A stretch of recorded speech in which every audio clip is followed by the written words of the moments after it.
Elias came to the desert for silence, but the silence had soured. The constellations were where they should be, yet felt like stitches on a wound, holding back a darkness bleeding at the edges. The wind no longer whispered through the sagebrush.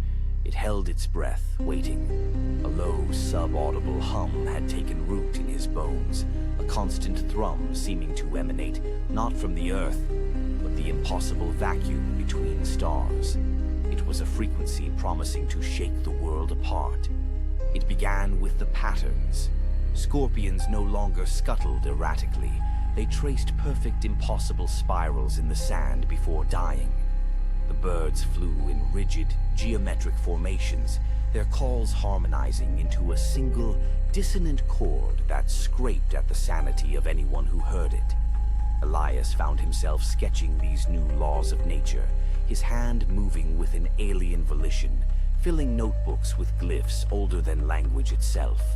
He realized with cold dread he was just a cog in a machine, and the machine was beginning to turn. Sleep offered no escape. He dreamt of non-Euclidean architecture, of cities from folded light and impossible angles that made his sleeping mind scream.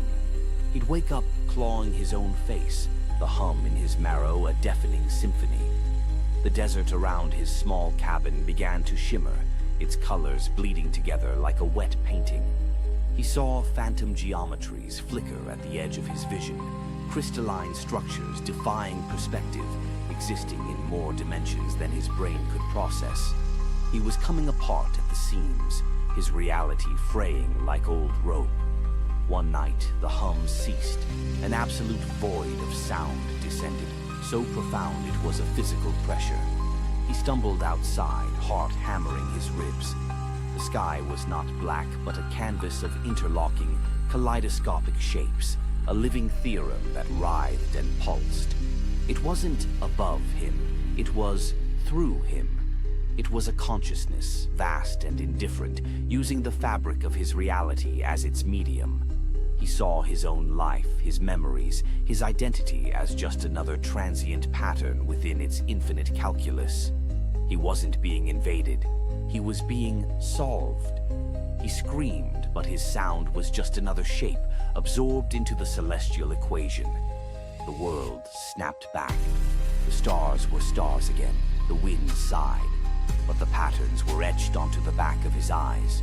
He picked up a shard of rock and began to carve, not in the sand, but into his own skin. The spirals were perfect, the angles precise. He had to make the world right again. He had to finish the equation. The desert watched, silent and finally, terrifyingly correct.